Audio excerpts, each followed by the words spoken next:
Alright, so here we are again. I was having this conversation with a young gentleman yesterday about love.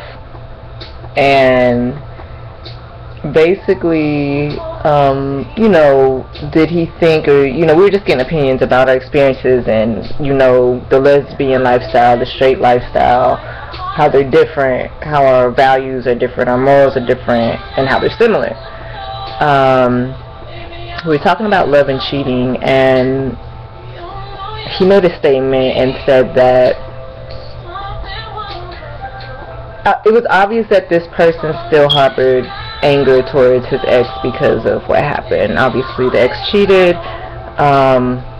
Very, very upset person because he put a lot into her and trusted her, and I think we've all been in that situation. Like, if you've never been cheated on, you're absolutely fucking lucky. While you're in the heartache, you never think you're gonna come out of it. You never think that nobody's ever gonna love you, or you're ever gonna find anybody, or you'll never be as happy as you were with that person. But once you come out of it, you're just like, what the fuck was I thinking? Like, are you kidding me? I know my self-worth. I'm so much better than that. Why did I even feel that way about that person when they cheated on me? What was it about that person that was so special that made me feel so bad when they cheated on me? And, honestly, we just really don't take time to really think things through and make logic of them. We just feel the way we feel, and we don't know anything else. We trust our feelings, and our feelings kind of rule us in a sense. So I was having a conversation with this gentleman, and I could tell he was still upset about the previous relationship he had with his ex because there was so much passion and anger in this conversation we were having about love and cheating. And it was one of those, he was like, well, I'll never forgive her, fuck her, that bitch can do this, do that, she betrayed me, she used me, she did all these things to me. And I said to him, you have to learn to forgive. You don't have to forget what she did to you, but you have to learn to forgive the people that have hurt you for yourself.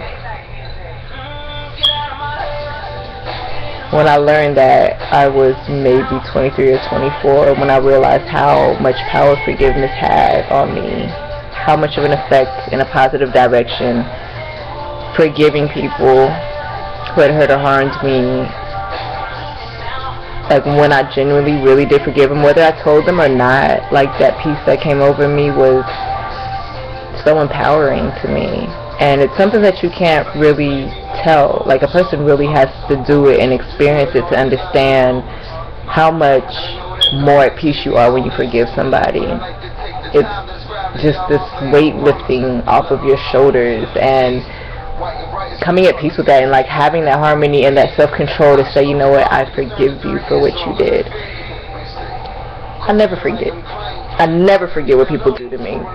I will always remember. Well, no, I'm lying. I have forgotten a few things, but it's like, have you ever seen somebody or met somebody in the club or out in the street, wherever, mall, and they're familiar to you, and you can't quite pinpoint how they're familiar to you, but you know it's not a good thing. Like, you were familiar, but something in my gut tells me it's not from a good place. Like, I know you from somewhere, and it's not a good thing.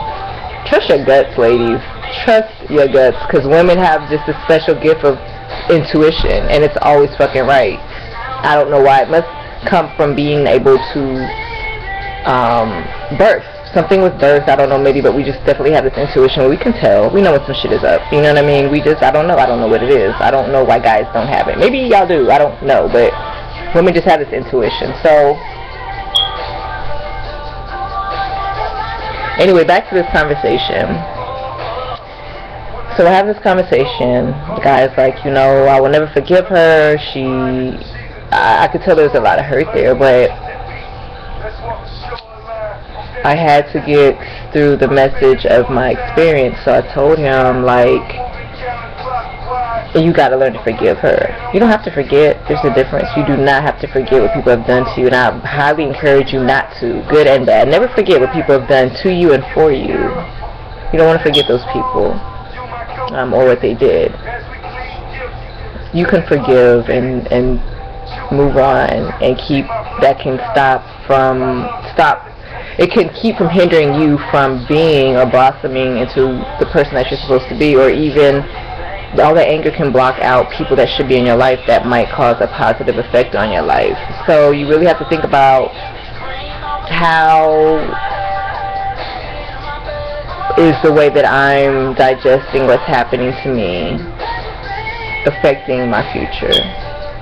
How's it affecting me? How's it affecting the people that I am close to? How's it affecting my relationships with the people that I'm close to?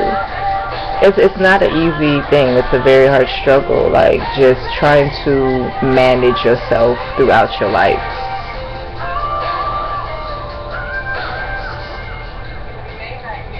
It's really sitting down and learning yourself and knowing the things that tick you off and the things that make you happy and what you really want. You know, you really have to learn yourself, and I think a lot of times women forget to do that. There's people, you jump in and out of relationships, just one to one to one, there's no break in between. How can you get to know yourself and truly know what you like? Believe it or not, in a relationship, you're like sacrificing 50% of yourself to accommodate that person, to make them happy, and that's not always a bad thing, but if you're in a successful relationship, there's going to be meeting halfway. There's not, it's all about one person. It should never be all about one person. It should be, I'm sacrificing things for you to make this relationship work, parts of me. It could be things like a person that bites their nails and their partner hates that. So that person really, really tries to be conscious of quitting, you know, of not biting their nails when they're around this person, but that takes effort. You know what I mean? Smoking or drinking or whatever, things that partners might not like. It really takes a effort, true genuine effort to make note of that and say, you know, my partner doesn't like that. Let me really make an effort not to do those things to accommodate, you know, to her happiness. But excuse me.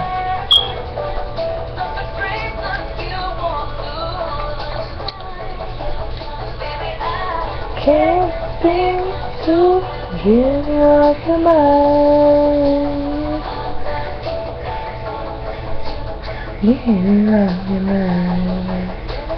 Okay, let me bring it back in. So this person was hurt, damaged, and there's something in me, there's something that's always been in me despite my life and the things that have been thrown my way. I've had the worst life, but I have definitely had a challenging life, and nobody on this walking earth knows my whole story. There's not one single person who knows every single challenge that I face. There's people who know parts of my life. I don't have any friends that I've known since I was a baby till now, so there's been no one person, even my family, my parents, my brother, my sister, my grandparents, my mother. Nobody knows the things that I have endured. You know, my dad is proud of me to an extent because he knows I've struggled financially before, and I'm really in a good place right now financially, but emotionally, nobody has a clue. Nobody has a clue. And sometimes I have these long drawn out conversations with people, and I share parts of my life with people, and sometimes it's for that person to get a better understanding of why I am the way I am, and sometimes it's just I might see somebody going through something and I want to share my story so that they know you can overcome these things. It's almost like I'm showing them, like, I've gone through the same thing, if not worse, and I was able to get through them, and I'm this kind of person because, you know, honestly, like, all the things I've been through in my life, I should not, statistically speaking, I shouldn't be the way I am. My history set me up for failure. My history set me up for drugs, abuse, not taking responsibility, just all negative. That's what my life set me up for. That's what I'm supposed to be. I'm supposed to be on welfare with kids, no job, not caring about myself, unable to speak correctly or professionally or adequately or whatever the word is. The things that I went through in my life really set me up for a negative lifestyle. There was something about me at a very young age where I at a very young age refused to be a waste. I refuse to give in to or allow those negative experiences to determine where my life was going to go, or who I was going to be, or how I was going to be to other people. And that is a very hard thing, because there's so many people out there that I hear the stories. I hear people, and they're just like, you know, this is what I've been through. I've been raped. My daddy used to molest me. My mother didn't care. I grew up in the streets. My mom was a part. Like, I've heard so many different stories, and my heart goes out to those people. But I can look at them years later as they're telling me these things, and I can see that they weren't strong enough to overcome those things. Really, like, they made it physically. They're here. They made it through those years and got past and got through and survived, but mentally, no. Mentally, they died a long time ago. I feel like I have a purpose. I just don't know what it is. I can't put my finger on it. I never have been able to.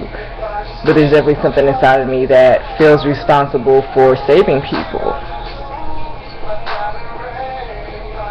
Absolutely. It's like a bittersweet thing, because I cannot sit there. There's part of me that's just like, stop helping people, because helping people takes from me, whether it's financially, emotionally, physically. Helping other people takes from something somewhere, you know? So there's that part of me that wants to be selfish, but then there's that part of me that is like, how much better of a person would I have been if somebody like myself stepped in and helped me or guided me in the right way. And I've done that so many times. And I'm not sitting here like, I've helped all these people, I need it in return. I'm trying to tell the world how much one person can change it. You know what I mean? There's people that I look at and I know I put them on the right path. And I look at them and I can smile on the inside. I never say, remember, I'm the one who helped you, or I did this, but I look at them and their life and how better they are, and the option that they did have versus the option that they took. And I'm proud of myself. It makes me feel good that I can change people's lives. So my thing is this, like, you have to learn how to forgive people. That's the absolute must. It's something that everybody should try to master. You never know how much energy hating other people takes out of you. You never know or realize how much hating people or holding on to grudges affects your life now. You never know how much your baggage that you're carrying from the past affects or can alter the relationships with the wonderful people that you have in your life today. You know, so it's really important to connect with yourself, and to get to know yourself, to learn yourself, to understand why the way you are, to understand why you are the way that you are. And if you're not happy with it, to fix it. That is all your responsibility. Nobody owes anybody anything in this world. My mama don't owe me shit. She birthed me. Yeah, I'm assuming that is enough. Nobody owes me shit. I don't walk around here like anybody does. But the one person who does owe me something is myself. I owe it to myself to be as extraordinary and absolutely fucking amazing as I can possibly be. I owe that to myself. I owe it to myself because I've given so much of me that I'm the only person that's gonna reward, so to speak, you know? And sometimes you gotta spoil yourself and pamper yourself and love yourself. You have to. It's like, why wouldn't you? Why wouldn't you praise yourself? Or wouldn't you love yourself, right? Food for your mind. Food for thought. Spread the word. Be good to people. Be good to people. I'm out.